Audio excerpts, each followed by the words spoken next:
All right. Welcome to the My Mind Module 3.2 training on organizational support for suicidal risk, part two. My name is Sarah Moore, and my pronouns are she, her, hers. I speak for my team when I say that we are honored to work with so many compassionate and outstanding providers that support suicide prevention.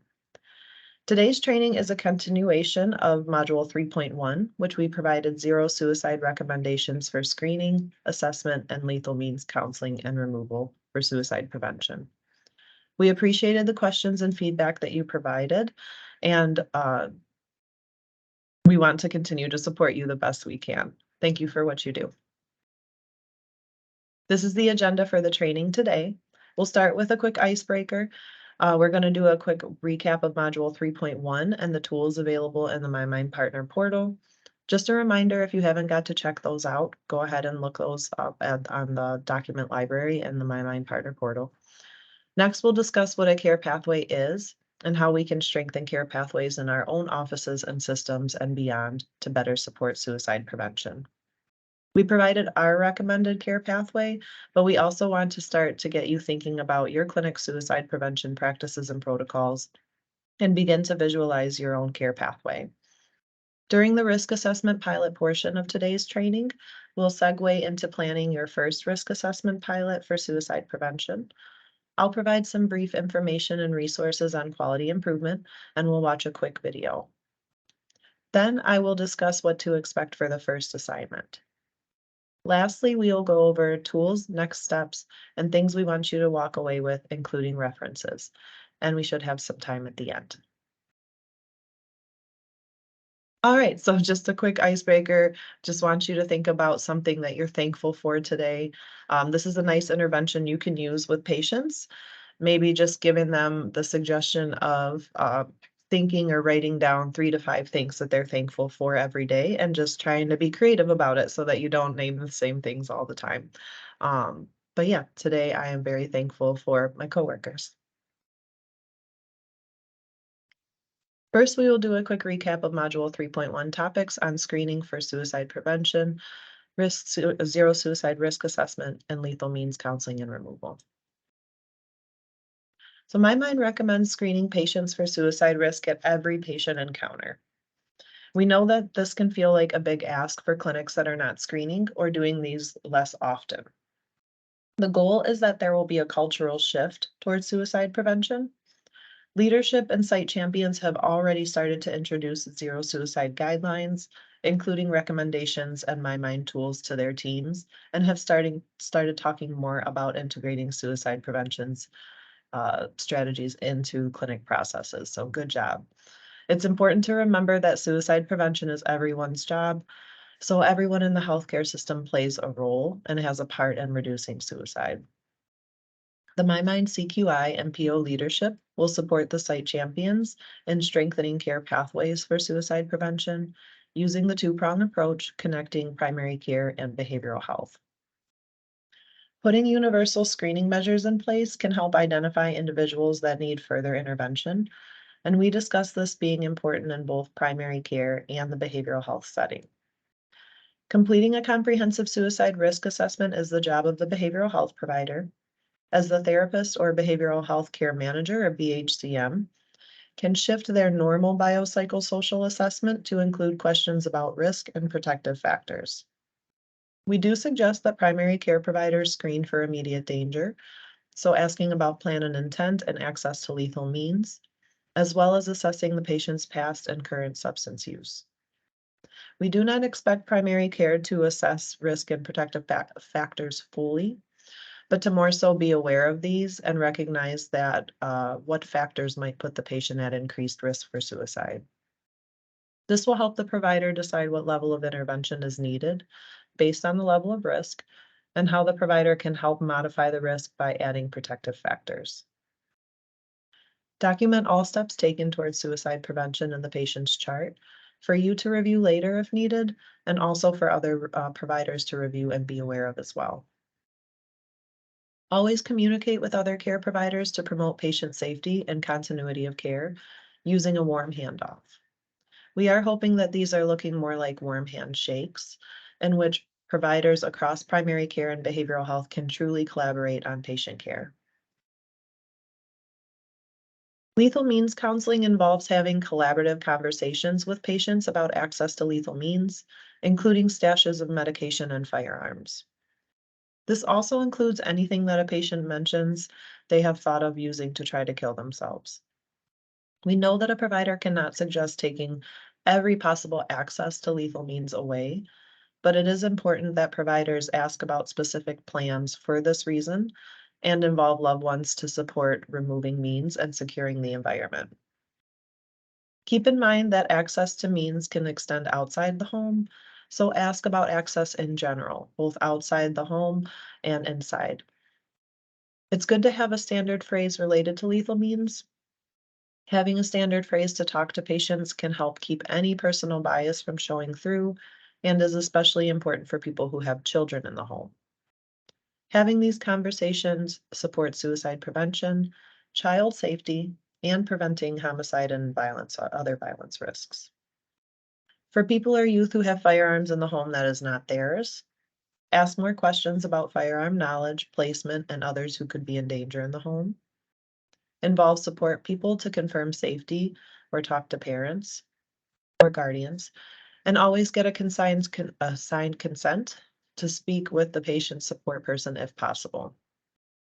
At times with virtual care, you may only be able to get verbal consent, so just always make sure to document the conversation that you had or that you got a signed release in your notes. Remember that consent goes out the window when someone is in immediate danger, and you may need to involve the patient's emergency contact and or authorities in these situations even without the patient's consent. Lock to Live is a good resource and tool for assisting with harm reduction to share with patients, and we have the website at the bottom. Lock to Live can help the patient make safer decisions about lethal means, including firearms and stashes of medication, as well as other possible forms of harm. My Mind co-director, Dr. Amadani, suggests that for patients that are not in immediate danger and the patient refuses to remove the firearm, so this might be like security personnel, police. Another good strategy can be to tape things to their firearm, like their safety plan, maybe a picture of their family members or loved ones, or the 988 suicide prevention hotline number.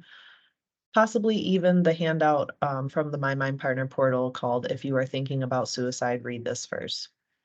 And just being creative about ways to protect the patient.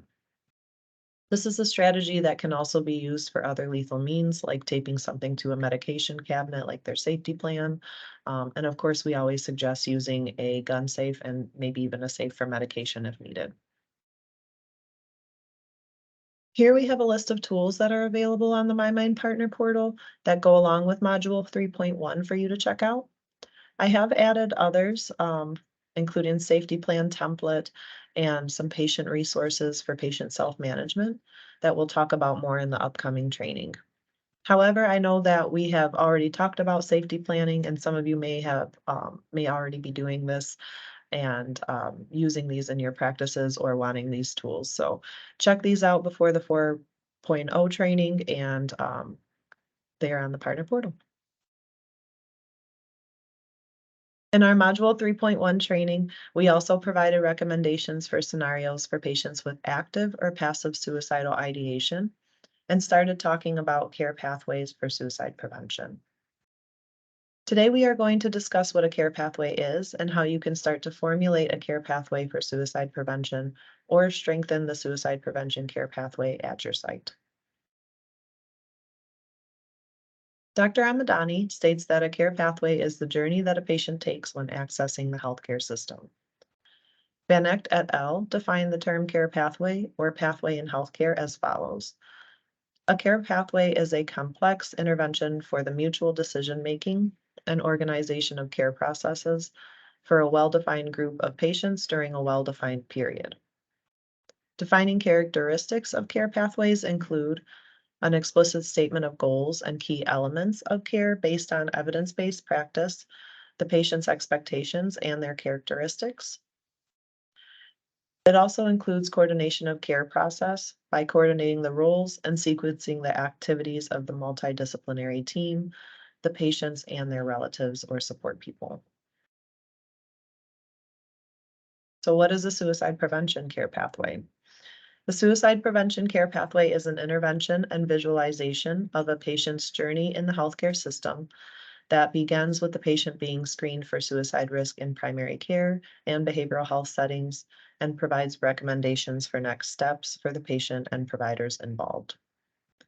The suicide prevention care pathway promotes suicide risk screening at every patient encounter and provides recommendations to promote safety throughout the patient experience with the goal of reducing suicide.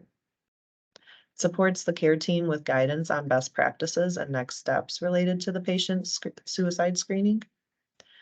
Facilitates communication among team members and collaboration with family or social support people outside of the healthcare system. Defines roles of the multidisciplinary team and identifies resources, including those crisis line numbers and other self-management tools.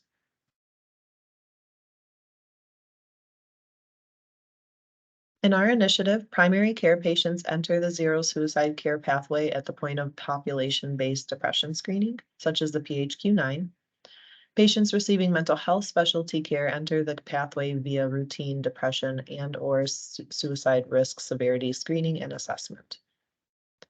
Although we are not including emergency departments and urgent cares in the initial rollout of MyMind, there will be consideration in adding these departments in the future. ER and urgent cares may be involved in the care pathway if a patient is sent there for psychiatric evaluation for suicide risk or management of other behavioral health symptoms. Also, the patient may present to one of these departments on their own if they are at risk for suicide or worried about their own safety. For this reason, we are also keeping in mind those partial hospitalization programs and intensive outpatient or IOP programs as we consider expanding MyMind beyond the ambulatory care setting. Essentially, your clinic suicide prevention care pathway is your specific suicide prevention practices and protocols mapped out in a way that is 1, easy to view, use, and reference for all staff, 2, tailored to your clinic and patient population and utilizes evidence-based approaches, and 3, includes transitions in care and considers patient safety during these transitions, including access to protective factors. We know that you may just be starting to formulate your clinic suicide prevention protocols and processes, or maybe in the process of getting them solidified to share with the team. As you make strides to increase knowledge and understanding regarding suicide prevention practices in your clinic, we want you to keep in mind the following questions here on the screen. Even if you already have a protocol and care pathway in place, it is good to check in with your team and make sure that they are aware of the protocols and that everyone is on the same page. It is also good to find out what is working and not working, and if any of these processes need to be tightened up. So for example, identifying missed opportunities for screening and making adjustments to ensure that more patients are screened. We'll be talking about this here shortly. So here you will see an example of a suicide prevention care pathway for primary care. It is important for both primary care and behavioral health to be aware of the zero suicide guideline recommendations, to be fully aware, sorry, to be fully aware and support their mutual partners. In this pathway, primary care patients enter the zero suicide care pathway at the point of population-based depression screening, such as the PHQ-9. Patients receiving mental health specialty care enter the care pathway via routine depression and/or suicide risk screening and a severity assessment. So let's walk through the care pathway together. In this scenario, the patient enters the care pathway at the top left in the primary care office and is screened for suicide prevention, for suicide risk. If the patient scores 0 on the PHQ-9 question number 9, or other suicide screening shows no reason for concern, and there are no other behavioral health concerns, the screening is recorded in the EMR and the patient is screened again at their next appointment. If the patient screens 1, 2, or 3 on that question number 9 of the PHQ-9, primary care screens for immediate danger and asks if the patient has any plan or intent to kill themselves. If the patient says that they do have plan or intent, or they have any of the acute risk factors here, and we put them in that box for reference. The patient should be transported to the emergency department the same day for psychiatric evaluation. The patient should be scheduled for a follow-up appointment with primary care within the next 7 days. If the patient denies plan or intent, we still suggest counseling on lethal means and providing the 988 number and other self-management resources. If primary care provider feels comfortable, they can complete a collaborative safety plan with the patient or ask designated staff to do this, especially if having a behavioral health person on staff. If the patient scores a 2 or 3 on that question number 9, they are considered at high risk for suicide. If the patient doesn't have any acute risk factors and primary care and the patient feel that the patient can wait for a psychiatric evaluation from behavioral health, the recommendation is for a patient to be seen within 48 hours or within 2 to 3 days after that primary care appointment by behavioral health. If the patient scores a 1 on the PHQ-9 question number 9 and does not have any other risk factors that would cause them to be at higher risk, they would be considered moderate risk, and it is recommended that they follow up with behavioral health within 7 days. Once the patient reaches behavioral health, the behavioral health practitioner will also screen for suicide risk, asking about plan and intent, and complete the zero suicide risk assessment, including lethal means assessment and counseling. Behavioral health would then follow the zero suicide guidelines for treatment and referrals, which is using those evidence-based interventions discussed in Module 3.1. As a refresher, those are collaborative safety planning, cognitive behavioral therapy, dialectical behavioral therapy, and problem-solving therapy. We also recommended timeframes for patients to follow up with psychotherapy and psychiatry. Again, getting emergency evaluation the same day for those who are acute risk, within 48 hours for high risk, and having an appointment within 7 days for individuals at moderate risk. For those at low risk, this can be up to the provider's clinical judgment and will depend on the conversation that they have with their patient regarding the need for therapy and psychiatric medication. It is recommended that primary care or behavioral health continue to follow up with the patient at regular intervals if the patient is moderate to acute risk until the patient's risk level decreases, and that's what is accounted for with that circle in the bottom left. So in that care pathway, you may have noticed that along with behavioral health consultation, we also included collaborative care. Well, some of you may be part of a collaborative care program at your PO. I know that others may not be too familiar with this model. The collaborative care model, or you might see it as COCM in our slides, originally developed by the University of Washington, is a cost-effective, evidence-based integrated behavioral health care model. The primary care provider, behavioral health care manager, or BHCM, and psychiatric consultant function as a team using a shared care plan to meet the needs of patients with mild to moderate behavioral health concerns. We'll talk a little more about collaborative care here on the next slide. For all suicide prevention care pathways, we suggest following the primary care suicide prevention care pathway and the zero suicide guidelines when screening and assessing for plan and intent or immediate danger while coordinating of care. And you'll see those boxes here on the screen, but I'll read through them.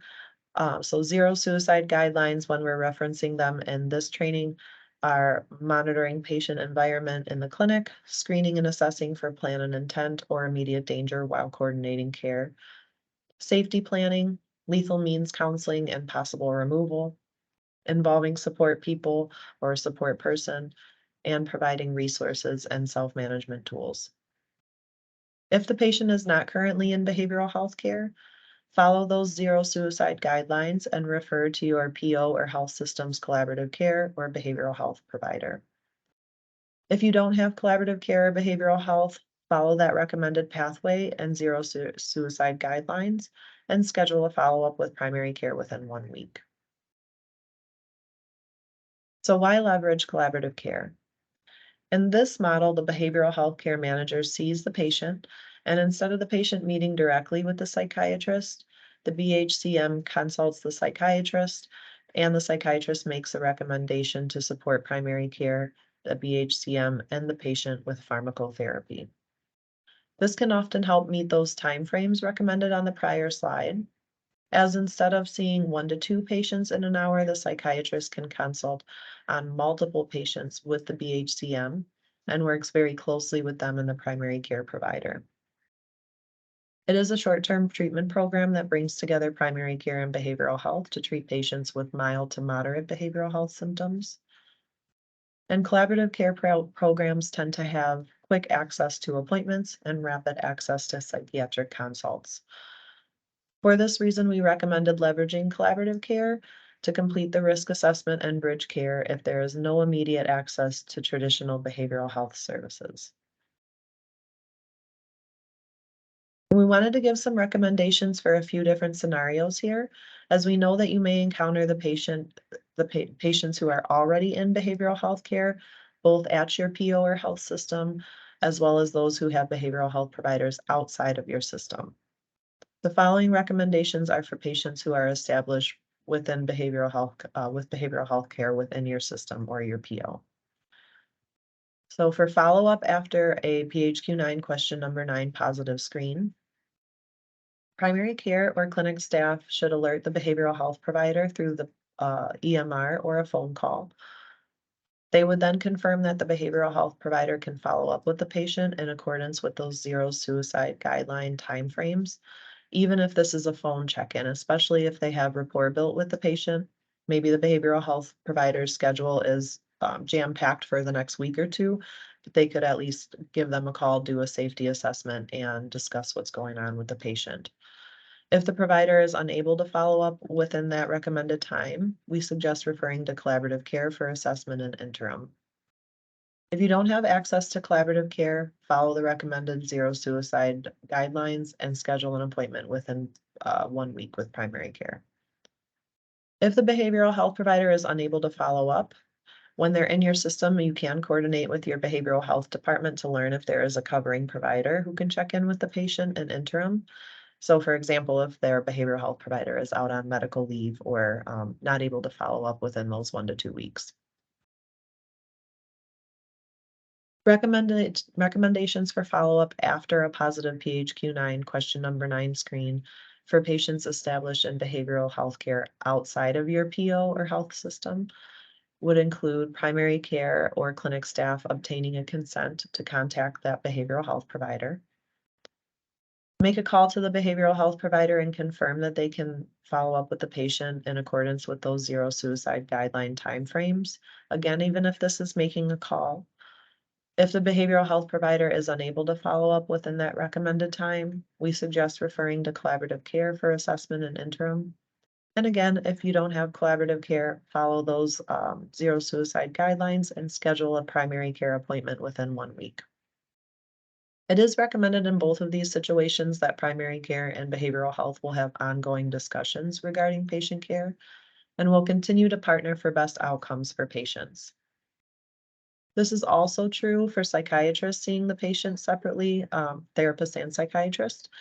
And these scenarios should look very similar when referring within the behavioral health department. So for example, not only putting in a referral for the patient to see a psychiatrist for a medication evaluation, but for the therapist to follow up and give that warm handoff, as well as psychiatry doing the same when referring a patient for therapy. Now, patients do have the right to refuse behavioral health referrals if they are not acute risk and do not warrant same-day evaluation via the emergency department or are not in immediate danger. As much as we would really like these guys to get in and talk to a therapist or psychiatrist, there are some individuals that may not be open to this option, at least not yet. So for these patients, it is especially important that primary care follow those zero suicide guidelines after a positive PHQ-9 question number 9 screen, as well as make sure that they are doing watchful waiting and having the patient coming in more frequently for appointments to check in if they are not under behavioral health care.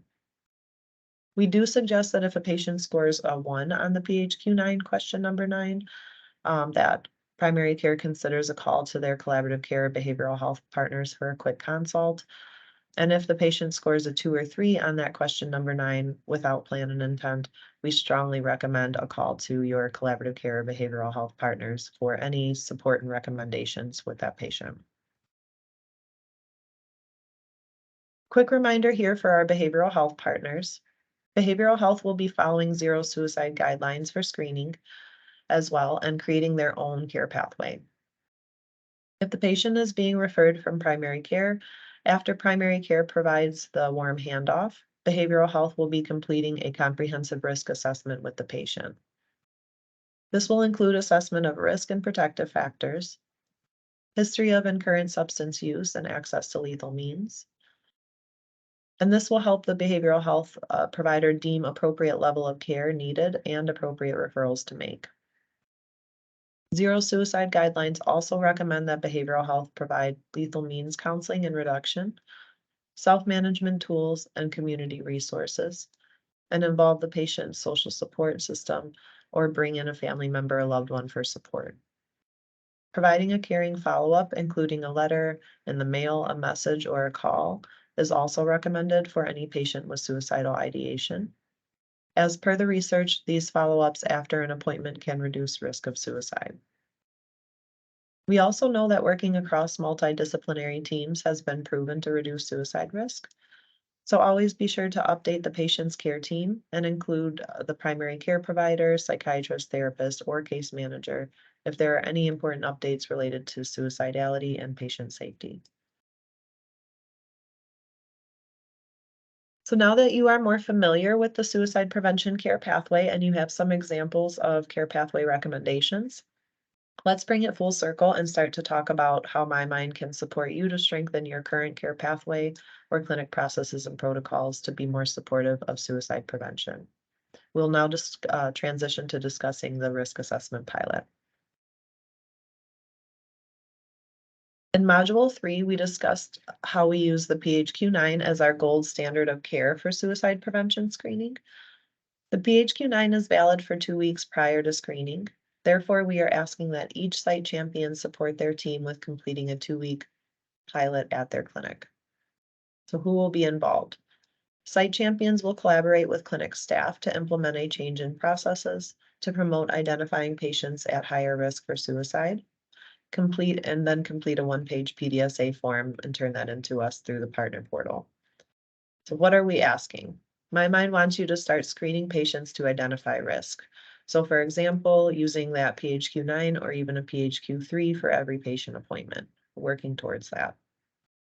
The pilot will run for a 2-week duration, and you have from now until June 30th, 2023 to complete the 2-week pilot and complete the PDSA form on the MyMind Partner Portal. We are asking that each MyMind site complete the pilot.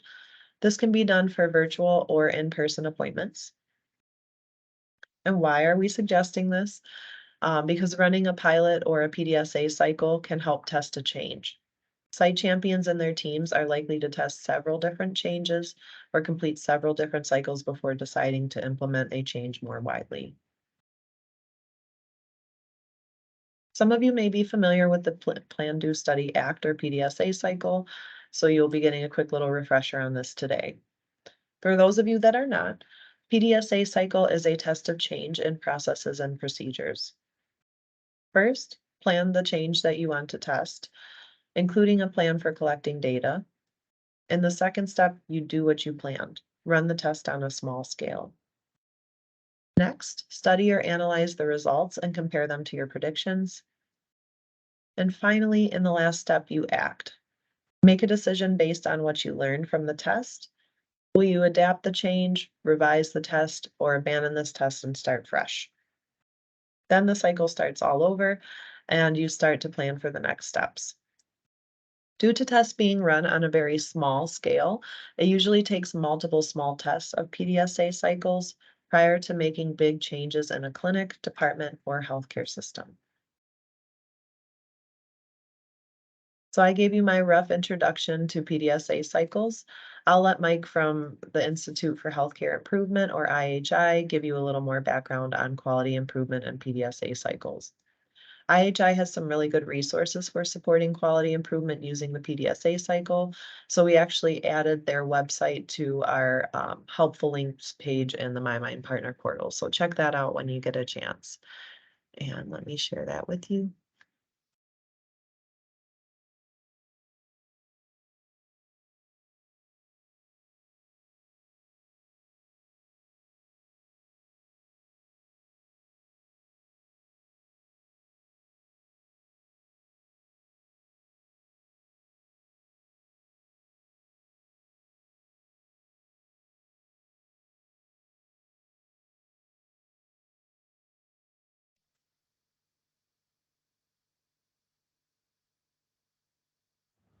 Hi, I'm Dr. Mike Evans, and today's talk is on quality improvement, or QI, in healthcare. So I suppose the first question is, why should you or I care about quality improvement? I mean, to be honest, it sounds a bit boring. Something a CEO would have on her or his corporate objectives. But actually, if you dig a little deeper, it's pretty cool. Maybe more of a philosophy or an attitude about how to make something better.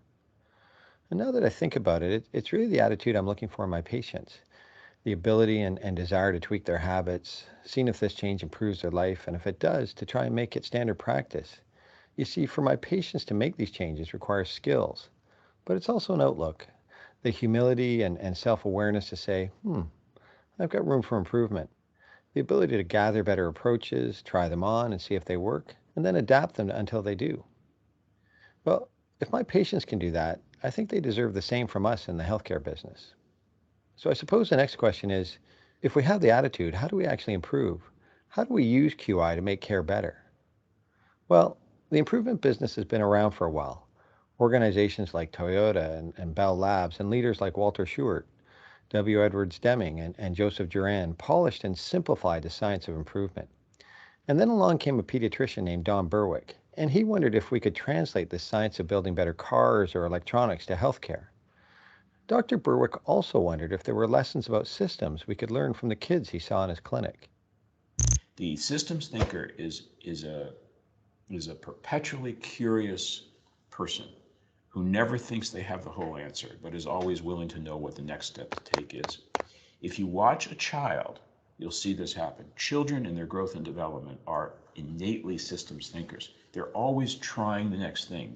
They're probing the material. They're listening to the noise. They're thinking about what the next thing to do is, and they're not in the job of solving problems forever. They're in the job of taking the next step. I think those are elements of what it means to be a system thinker. At the core of it is constant curiosity about a world that you will never understand fully, but you might take the next step to understand a little better. Okay, we've never dropped a vid into our vids, and Don is thoughtful, so I kind of thought it might improve our messaging. Let me know if you thought it did or didn't in our YouTube comments. Now, Dr. Berwick went on to co-found the Institute for Healthcare Improvement, or the IHI, and started focusing on the low-hanging healthcare improvement fruit, which is mostly reducing errors. For example, in Canada, a researcher named Ross Baker led a study in 2004 that showed of 2.5 million annual hospital admissions, about 13.5% were having adverse events, with 1 in 5 of those people dying or experiencing a permanent disability. In the US, the Institute of Medicine estimated that 44 to 98,000 people were dying from preventable errors every year. That's up to 4 jumbo jet crashes per week. Often these are errors we know how to prevent, but as is often the case, knowing what's the right thing to do and actually doing it are two different things. In 2006, Berwick and his colleagues challenged hundreds of US hospitals to bridge this gap and felt strongly that some is not a number and soon is not a time, and so set the goal of saving 100,000 lives in 18 months. They started with this simple notion: every system is perfectly designed to get the results it gets. So how do you change the result? Well, you change the system that produces it. Changing the system requires change agents, and in my province we launched Health Quality Ontario. HQO and orgs like it recognize that it's tough to balance proactive and reactive care in the field. But if they can help or incentivize or nudge us towards a more reflective practice and improve outcomes, we can actually create a better user experience for us all. Now, making this sound simple, like pushing a button, but getting people to change, even a simple behavior like hand washing, can be very complex and exasperating. But these seemingly small behaviors can have a ripple effect on health. A 2010 study calculated inadequate hand washing caused 247 deaths each day from preventable hospital infections, and that's just in the US. So let's jump back to simplicity. How to improve seems to boil down to 3 questions in a cycle. Improvement starts by setting an aim. So question number 1 is, what are you going to improve and by how much? So for example, we are going to get 70% of the staff to wash their hands before and after seeing patients by December 1st. Great. We have an aim. So let's start testing some changes, okay? Not so fast. Now you need to ask question 2. How will you know if a change is an improvement? We need to choose some things and measure them. What is doable and reliable? And that will tell us if the changes we are making are leading to an improvement. Is someone documenting doctor or nurse hand washing? Is it self-report? Is it the amount of soap and disinfectant used? Okay, we have an aim and now we have some measures. Next up is question 3. What changes can you make that will lead to the improvement? To start, we just want to test one change with something called a PDSA cycle. Plan the test, do the test, study the test results, and then act based on those results. Maybe it's new soap dispensers or little bottles of gel. Maybe you read about the study that changed the signage from wash your hands to protect yourself to wash your hands to protect your patients, which resulted in a third improvement over a 2-week period. Maybe it's reward or audit and feedback or asking patients to check. Just pick one and get started. Then you test other changes and the PDSAs just keep rolling. Fine-tuning the change based on what you're learning. Saying to yourself, here are some ways we can improve. Let's try them out by dropping them into our practice in a thoughtful way that fits with our clinic and our patients. And let's measure how we do. Adapt, adopt, or discard. Simple, right? But powerful, and it actually works. At my hospital, St. Michael's in Toronto, elderly patients with fractured hips were often waiting more than 2 days for surgery. This wait was painful, with increased chances of conditions like delirium and depression, longer recovery times, and even death. The care team scratched their chins, mapped out and redesigned every step of the journey to surgery in order to fast track these patients. They created a code HIP called as soon as the patient arrives. This streamlined them to the urgent list for surgery, rapid triage, essential testing, priority consults from anesthesia and internal medicine, and so on. All these tweaks led to a jump from 66 to over 90% having surgery within 48 hours. The main point is start. Find something you can improve and get going. Look, it's hard to summarize improvement and not get into bumper sticker territory, but I would advise not to let what you can't do stop you from what you can do. It's time to entertain complexity, but focus on simplicity. Asking yourself, what can I do by next Tuesday? Have a meaningful needle and test some changes to start moving that needle towards an important goal. Hope this helps, and thanks.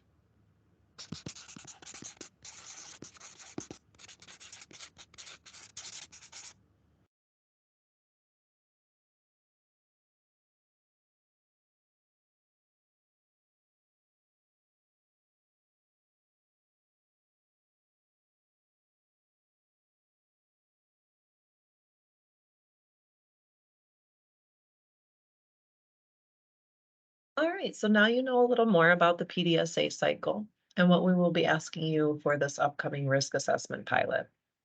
At this point, you should also be aware that the Zero Suicide Guidelines suggest administering the PHQ-9 questionnaire to every patient at every encounter and using that number 9 question to specifically screen for suicidality.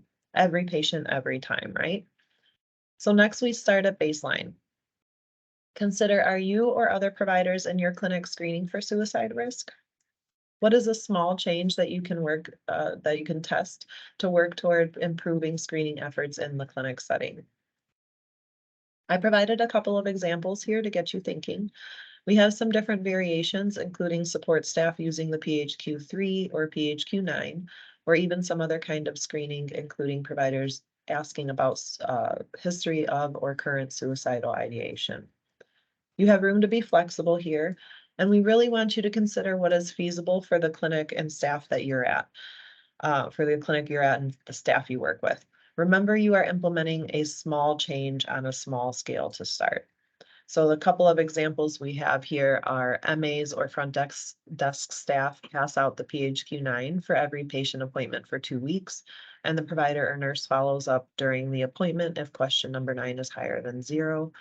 And then we even have an example like all of Dr. X's virtual appointments are sent the PHQ-9 via the EMR, or even like the last one, all providers at the site ask their patients about history and recent suicidal ideation for 2 weeks and document the answers to screening questions and steps taken towards suicide prevention in the EMR for the patient encounter.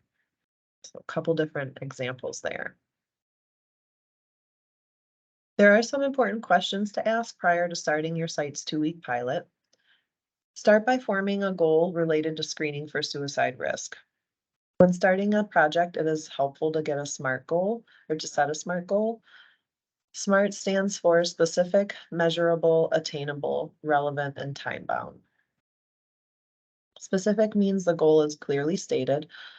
Measurable is meaning how progress will be tracked.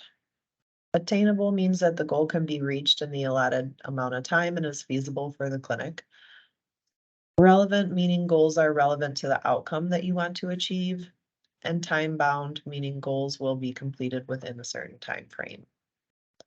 When creating that goal, it is important to consider who is the target audience. For example, maybe it's all of Dr. Y's patients for those 2 weeks. How will we measure the change and know that it is an improvement? Utilizing the EMR can be helpful when doing screening and measuring the change, as you may be able to leverage reports and audit charts easier through the EMR. If screening is not built into the EMR, providers' notes can be reviewed for support with this. It's important to know which staff members will track the change, whether this is in the EMR via the chart or via audit through the EMR or reports or via chart review. This is something that non-clinical staff, like an office manager, might be able to help with to support suicide prevention efforts. They also might know how to run those reports a little better too. It's important to consider what data you will track and how you will track it. So for example, the staff member assigned to this role might be tracking PHQ-3 or PHQ-9 scores during that 2-week site pilot, or maybe how many people did have suicidal ideation during that 2-week period. Prior to starting your pilot, make some predictions as to what you think the outcome will be and consider what steps need to be taken before, during, and after the pilot. So for example, does someone need to make copies of the PHQ-9 for the person at the front desk to distribute? And who's going to make sure that those copies continue to be made over the 2 weeks? Lastly, who is involved in the pilot? Consider all support staff that could assist with executing the plan and measuring the outcomes from the pilot. And again, this can include everybody from the front desk back. So MAs, nurses, primary care providers, therapists, psychiatrists, case managers, social workers, all the above. Now, what if your clinic is already administering the PHQ-9, PHQ-3, or another suicide risk screening measure? Then you're good to go, right? Well, you're awesome, and we are so glad that you're screening and want to give you all the props and kudos for that.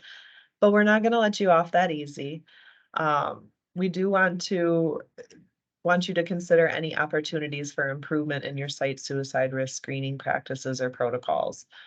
Take some time and think about any potential adjustments that can be made to your clinic's suicide prevention strategy or care pathway. It might even be helpful to work with some team members to get some input on processes supporting patient safety at your clinic, and you can do a test for a 2-week duration on that. So what would your advanced mode be? Remember that we do ask you to pick something specific to suicide risk screening. And keep in mind that the PHQ-2 does not suffice for that suicide risk screening, as you must include that question number 9 for screening for suicidality. And that's where we get the PHQ-3 from, obviously, which is question 1, 2, and 9 of the PHQ-9. Check out the tools that we have put on the MyMind Partner portal in the document library under training documents. There will also be an example of the PDSA form that you will fill out on the MyMind Partner portal that you can use as a guide, and a handout with the care pathway that we discussed and those few different scenarios we discussed afterwards. Start to think through your site's suicide prevention care pathway and ways to improve your site's current care pathway. Complete the 2-week risk assessment pilot at your site, and make sure to complete that PDSA form on the MyMind Partner portal, which is due June 30th, 2023. Sign up for Module 4 on patient self-management and support system if you haven't already, starting in May 2023. And here are some key takeaways from today's presentation. Screening for suicidal ideation with the PHQ-9 can help to identify patients at risk, needing further intervention and further assessment, possibly from behavioral health. Becoming familiar with your site's current suicide prevention processes can help you start thinking about how to strengthen your process in your clinic and support patient safety further. Start considering who will help you with your 2-week site risk assessment pilot or PDSA at your site and what you need to do to prepare for that 2-week pilot, and get going on it. It's due June 30th, so the sooner you start going on it, the better, so you can get that turned into us and maybe even start your second cycle. In the Module 4 training on patient self-management and support system, we will focus mostly on safety planning and the other interventions that patients can use to cope with suicidal ideation, to stay safe when they're not in the behavioral health or primary care setting. So stay tuned for that. Here we have some references for you to check out. And just wanted to say thank you, and let us know if you have any questions. You can always email me directly at smoore18@hfhs.org or at mymind@hfhs.org. Thank you so much.